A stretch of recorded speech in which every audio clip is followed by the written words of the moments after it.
You're watching Total Lunar Eclipse here on timeanddate.com, and we are getting into the partial phase of this total lunar eclipse, which is really exciting. You can see the moon there being covered up there on the left-hand side.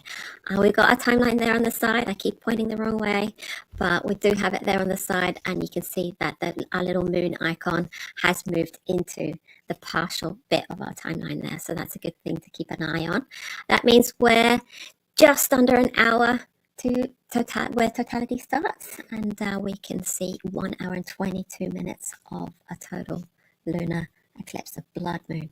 So we're excited about that. And yeah, we've got great images coming in here. We've got in the main feed here, we've got the image from the Time and Date Mobile Observatory in Cyprus. Up in the top right hand corner, we've had some great images there from the desert just outside Dubai, from the Dubai Astronomy Group.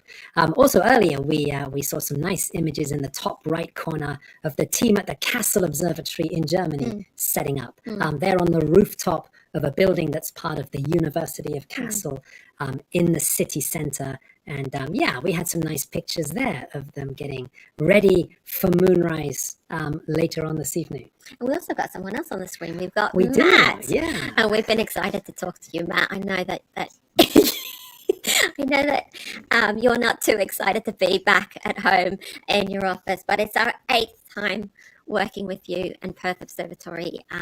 We're super excited. The weather had other ideas for live streaming the eclipse, but we're excited to see you. And it's past midnight for you, Matt, so thank you for staying up. And tell us about all the struggles you've had with the weather this winter in Australia. Yeah, so Mother Nature RSVP'd saying they're coming to this event, and as we speak, starting to rain again. So typical. So this has been the wettest winter in Perth since 1990, when I was 10 years old. So Wow. yeah, that's a very long time. And I have been driving through this. My girlfriend's birthday, Rachel, was this week decided to drive about 5 hours down to a lovely place called Pemberton.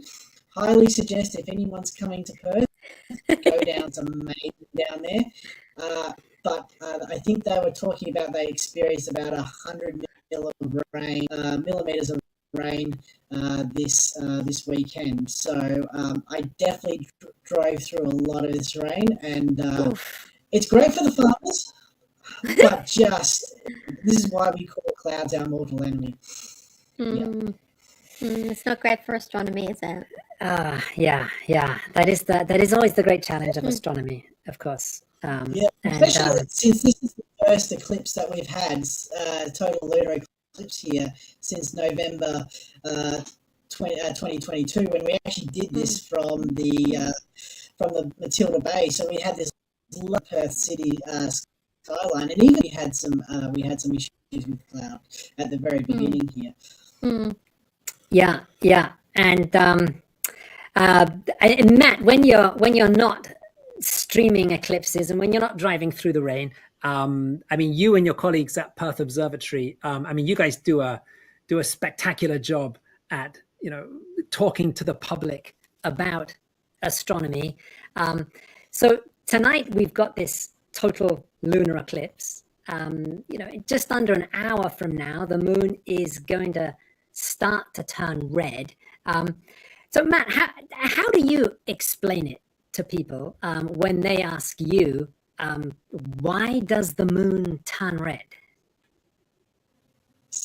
Yeah, it's a really interesting railing.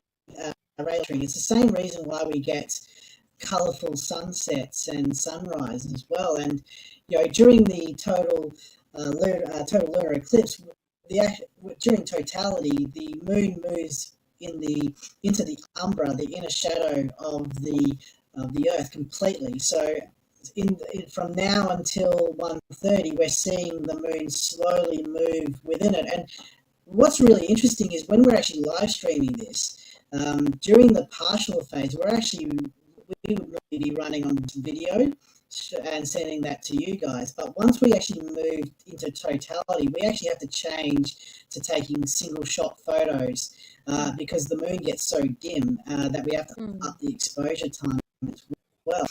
What's happening is that even though it's completely in the shadow of the Earth, some of the sunlight is still going through the Earth's atmosphere, and our atmosphere acts like a lens and bends and refracts some of that sunlight into the shadow. And our atmosphere is blue and that's because the oxygen and nitrogen particles kind of absorb or refract that blue part of the light. Light's made up of blue, red, and yellow, and then what's left over is the red and yellow light, and that continues on and hits the moon as well. And and the really cool thing is it depends on how clean the atmosphere is. It will look a lighter orange or a copper color if you don't have any particulates like dust or volcanic in the atmosphere.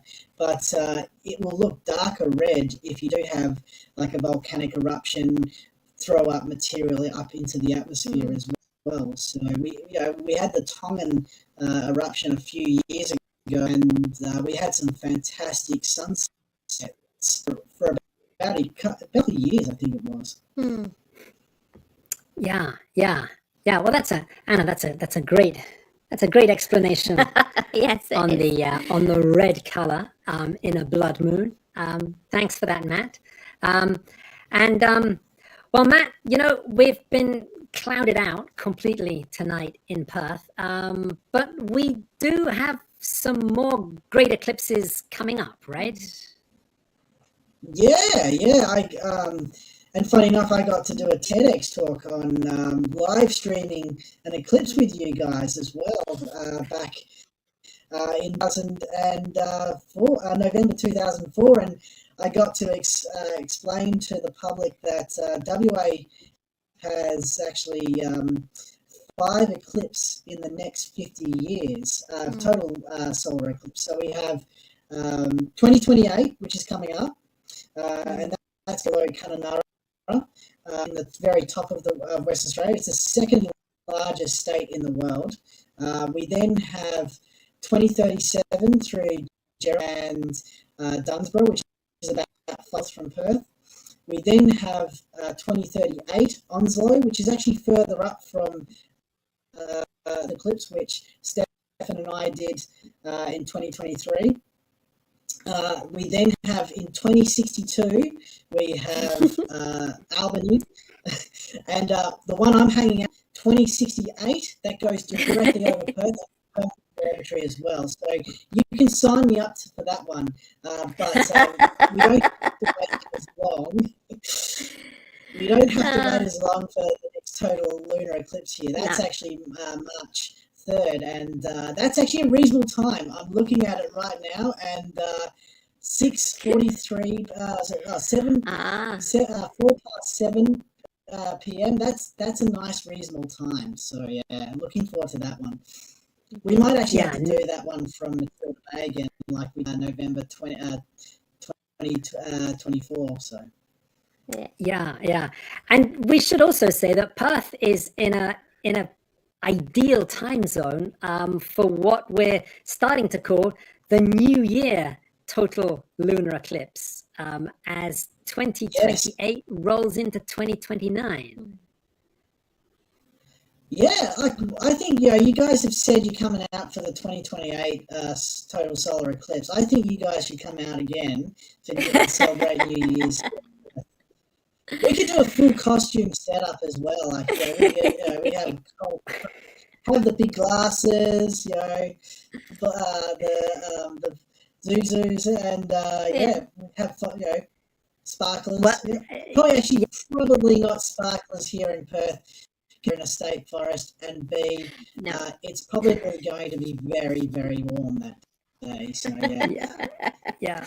So just to explain, this is a total lunar eclipse that is going to start on December 31st, and in the time zone that Perth is at, as New Year strikes at midnight, it'll be during the first partial phase of the eclipse. And then about 15 minutes after New Year, that's when totality will begin in Perth. So yeah, it really is the New Year lunar eclipse. And yeah, Perth is really the ideal place to go and celebrate. We'll talk to Stefan and see if we can go to Perth twice in 1 year. Look, West Australia is the best place for do astrotourism, guys. So it's, our observatory is about 45 minutes out of the CBD, and I tell you what, we're at 4, so and rural. You don't get skies like we do 45 minutes out of any city. So thankfully Perth is growing north and south, not east. It's, and you don't have too far to get out of Perth before you get some pretty awesome skies. I've been lucky enough recently to go out and do quite a lot of big trips out in the country, and oh my lord, we have the best objects in the night sky in the southern hemisphere. We might not have a pole star, but we have all the best objects, and we have one great view of the Milky Way during wintertime. Yeah, I'm excited about seeing it. I am excited. Can I sell this here as can I? Well, Matt, it's always a pleasure talking to you, and we count this as your 8th live stream with us, even though we're not looking at the moon for now. And we're going to see you back again in March next year, and we're going to get everyone to keep on watching. We're inching towards totality. We can really see that partial stage moving across the moon there, like it's getting darker and darker. So I'm very excited about that. Totality is at 5:30 UTC, 17:30 UTC, that is. And thank you again, Matt. It's been awesome talking to you, and stay tuned, and we'll be back soon.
You're watching a total lunar eclipse here on timeanddate.com, and I have a special report from Mission Control.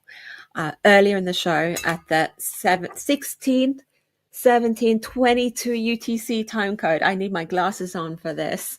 You might have seen a plane going across the moon. That was the Boeing 737 Georgian Airways flying from Lacona to Tbilisi. We know there are quite a few nerds out there that enjoy that kind of fact, including here at Time and Date. So we're just adding that to the mix. We're about 17 minutes out from totality. It's about 20 minutes. It's a very smooth change totality, isn't it, Graham? It is, and we can see from the images on the screen that we can see clearly that the partial phase of this eclipse is almost done. That almost the whole of the moon's disk is getting covered by that dark inner part of Earth's shadow. We can also just check in on our moonlight map that's just above us there to just see what the global situation with this eclipse is. So just a reminder that the light area of the moonlight map, that is where the moon is above the horizon. That's where the moon is visible at the moment. So it's pretty much all of Asia, all of Australia, and now more than half of Africa, and around about half of Europe. This light area of the map is slowly shifting to the left. It's slowly shifting westwards as the Earth rotates. This means that Germany, where we have our partners at the Kassel Observatory in central Germany, they are slowly moving towards the light area of the moonlight map. Moonrise in Kassel is around 1751 UTC, so that is around about 35 minutes from now. Of course, we won't see the moon instantly in Kassel. We saw at the beginning of our show that we had to wait for a while for the moon to come into view after it had risen in Cyprus. It's got to get out of the, that dirty air we often see along the horizon. We've also got to wait for the sky to get a bit darker after sunset, because one of the things that Matt mentioned when we were talking to him is that, as the moon approaches totality, it really does get much dimmer as well. So, we can see there is on the screen, there is that enormous contrast between the bright edge of the moon on the right-hand side and that darker bit of the moon on the left. The moon really does get very faint during totality. So when it's rising just as the sun is setting, the sky is really bright. So it's, we are going to have to wait a little while still before we get to see our first pictures of the moon from Kassel. But that's what our moonlight map is showing us. By the way, that little icon right in the middle of the map, that icon is a moon icon, and that is showing us where the moon is directly overhead at the moment. And it's pretty much over Singapore, which means that if you're in Singapore now and you look straight up, the moon is sort of directly above your head there in that sort of Singapore part of the globe. The moon is also turning red on the moonlight map because the moonlight map is showing the eclipse in progress. It is. And we can also see from our images here that that main image we have on the screen now, it's exposed for the dark side. We can kind of, if we add a little bit of imagination, see that it's turning a little bit red. And as the lighter side becomes smaller and smaller, it will get more and more red. So very excited about that. But there can be a little bit of blue in a blood moon as well. That is true. Yeah. A little band of blue that we sometimes see, also known as the turquoise band. So again, Matt was explaining earlier about why the moon turns red during totality. He was talking about how sunlight getting filtered through Earth's atmosphere takes on this reddish tint, and it's that reddish glow around the edge of the Earth's atmosphere, that's kind of giving the moon this red, bloodish color. But around the edge of Earth's atmosphere, in Earth's upper atmosphere, there is the ozone layer. Yeah. And light that passes through the ozone layer actually takes on a bluish color. So this means that when we look at Earth's dark inner shadow, we're seeing this dark reddish shadow, but around the edge, there is this a very thin, pale, bluish edge to the shadow. Now, it's really difficult to see, and as we're looking at these images here, it's very difficult to see because we've got that great contrast between that sort of very bright side of the moon on the right and that sort of dark reddish part of the moon on the left. Sometimes just before totality or just after totality, when that bright white part of the moon is very thin, sometimes where the light part meets the dark part, if you're lucky, you can just see this little hint of blue, a little blue band, a turquoise band. But it is difficult to see. And we don't always see it at every total lunar eclipse. We did see it in March. So fingers crossed we're going to see it again. Well, fingers crossed. That's right. We actually had some great images back in March of the turquoise band. So fingers crossed. And we'll keep watching to see if we can spot any of that tonight. So there's still lots to look out for and enjoy for tonight. But of course, you don't need to have a lunar eclipse to look at the moon. There's always fun things to look for with the moon. Yeah, absolutely. Absolutely. And Anna, we got a reminder just a few days ago from our friend at NASA, Stacey Horvath. She's at NASA's Goddard Space Flight Center. And her reminder was that Saturday, October the 4th, is the International Observe the Moon Night. So this is a global celebration of looking up and learning about the moon. I think last year's event, it involved participants in about 127 countries. We're wishing everyone good luck for International Observe the Moon Night. And another excuse to look at the moon. Exactly. As if you needed it. Another excuse. Well, we are looking at the moon right now, and we're going to keep watching. We're getting close to totality. We're about 9 minutes out. So very, very excited about that. You've got the timeline there on the side. You can see our little moon icon.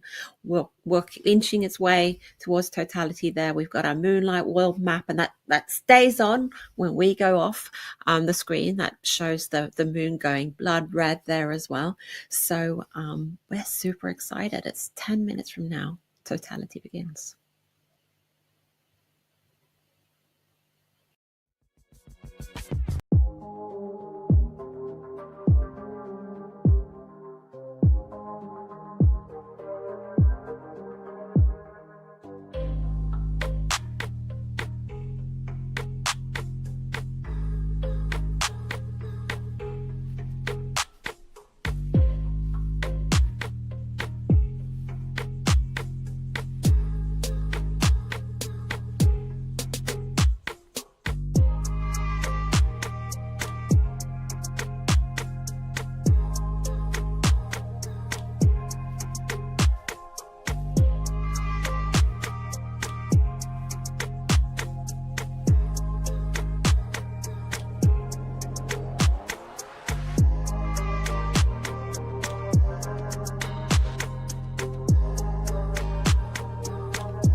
pas de soleil, pas de soleil, pas de soleil,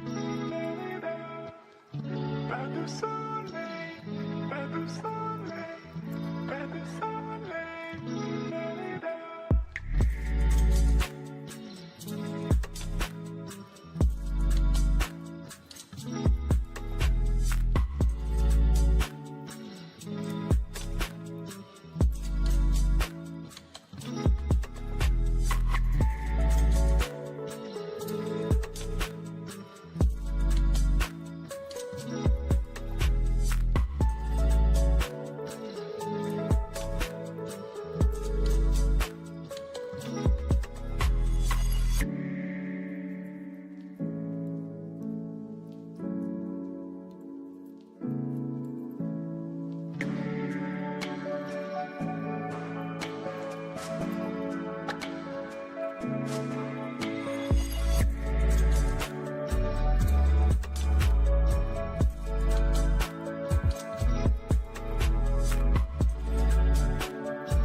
This is the second total lunar eclipse of 2025 that you're watching here on timeanddate.com. And well, we are struggling a little bit at the moment, Anna. We have some clouds have invaded the sky for our mobile observatory team in Cyprus.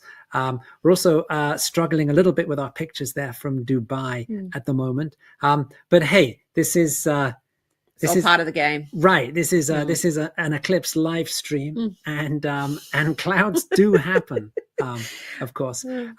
Having a look on our timeline, we can see that we are into totality. We're about 20 minutes into the total phase of this eclipse. We did see earlier that the moon certainly had got covered completely by Earth's dark shadow. Okay, we're getting pictures back now here from the Dubai Astronomy Group in Dubai. Yeah, we can see that the moon has gone very faint. We can see that it has taken on a sort of a very pale reddish color there as well. So yeah, this is totality. We have still another hour or so of totality to go. So yeah, we've still got lots to look forward to. Yes. With this, yeah. Now, we do have to mention, Anna, the amazing team that we have here at the Time and Date headquarters in Stavanger, Norway, who are taking all these pictures from around the world and putting together this live stream. So the team here in Stavanger, we have Jeremy Kraus, we have Andy Ardener, we have Ardian Rexhai, Sarah Kornberg, Adalbert Michelic, and David Usken, putting together these images for us here. And of course, Anna, we have our intrepid mobile observatory team out there in the Eastern Mediterranean on the island of Cyprus. That is currently struggling with the clouds. Right, currently fighting the clouds. That is Stefan Thorsen, Anna Smith, and Renata Moland-Hus. And we're going to have a chat with Stefan later. But right now, we are going to catch up in Cyprus with Renata. She is Time and Date's data analyst. She's our in-house cosmology PhD and just kind of an astro all-rounder. And she's flown out with the mobile observatory team to Cyprus. And we are going to go across and have a chat with her now. And there she is in the dark. Okay, and I think at the moment it's also saying Matt Woods there. Yeah, of course. That is Renata.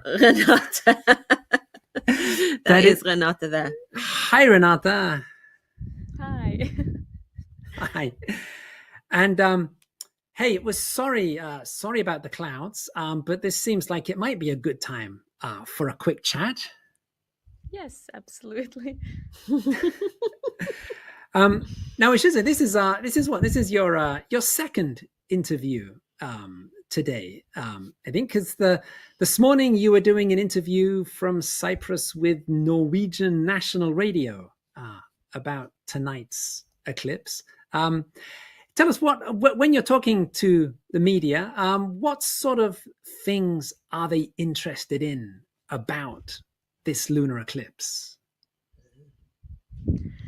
Well, of course, they were very interested in what it actually is, what is happening, why does it turn red, and of course, very much where in Norway can we see this, and who gets the best view of it across the country. Bit of competition there by the sounds of it. Yeah, right. So this is your first time on the road with the mobile observatory, Renata, and what is it like? You're sitting there in the dark. It's you got in yesterday and now you're live streaming the moon.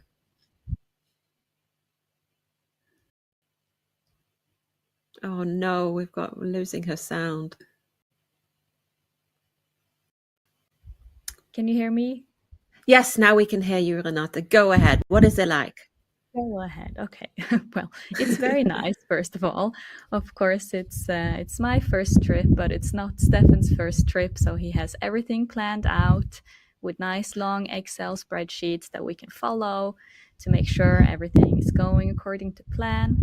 And we practiced a bit yesterday, tried to find some stars and things to align our telescopes with.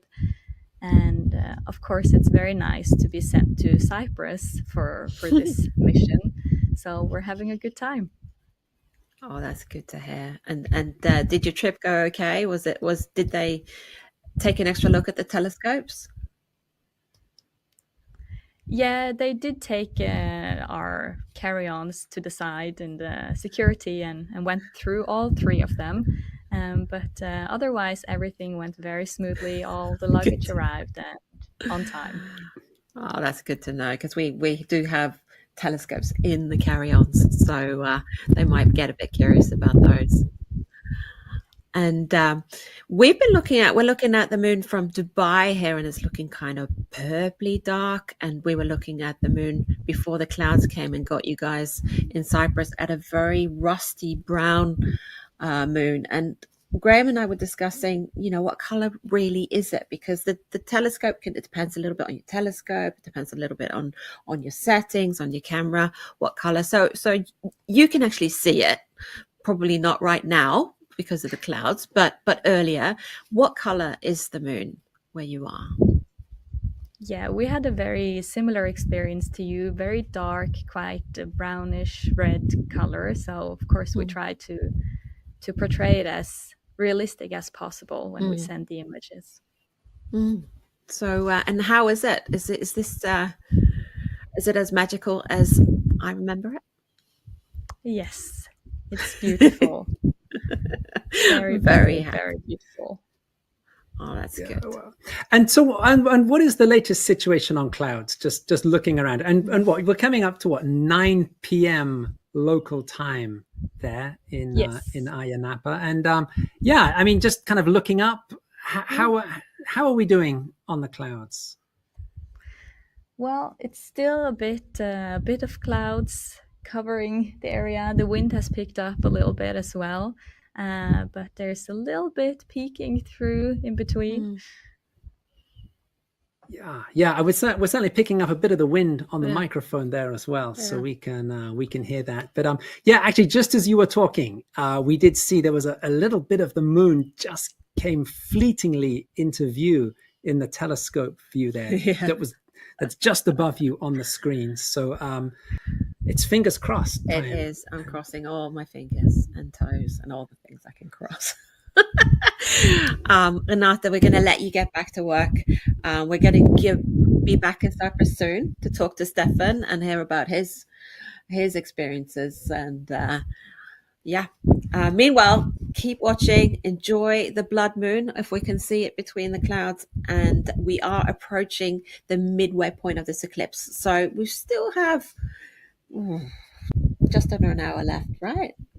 A little bit less than that. A little bit under an hour for totality. Yeah. Yes. So we've still got a lot of totality, and we've got lots of eclipse left. So we'll be back soon.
welcome back to this total lunar eclipse on timeanddate.com.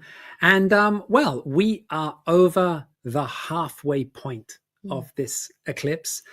We can see from our timeline that we are moving through totality, the total phase of this eclipse. We have about another 25 minutes or so to go, but we have passed maximum eclipse, and the moon is now starting to move slowly out of the Earth's shadow. Moonrise is happening across Europe. The moon has risen in Kassel in Germany. We haven't seen any pictures from Kassel yet because we're still waiting for the moon to get up high enough into the sky to become visible. We're also waiting for this very faint, totally eclipsed moon to become visible as the sky is darkening in Kassel, because when the full moon is rising, that's when the sun is setting. So you always have a very bright sky still at moonrise, at full moon. But yes, we're going to be hoping to get some telescope images from Kassel up on the screen soon. In the meantime, we did say that we were going to go back to Cyprus and have a chat with Stefan Thorsen. Stefan is the Time and Date CEO and Chief Eclipse Chaser. And we're going to go and have a chat with him now in Cyprus. There he is. Hi, Hello. Stefan. Hello, Graham and Anna. Hi. So why Cyprus? I'm going to jump right in and ask, why did you end up there? We kind of had a few reasons for that, but one option is always to be at home, but in Norway we only get half of the eclipse, and the weather is normally not that great, and it's very hard to see the eclipse or the moon when it's very low over the horizon. So we had to get a bit more east. That was one reason. And then we wanted to get a bit rid of the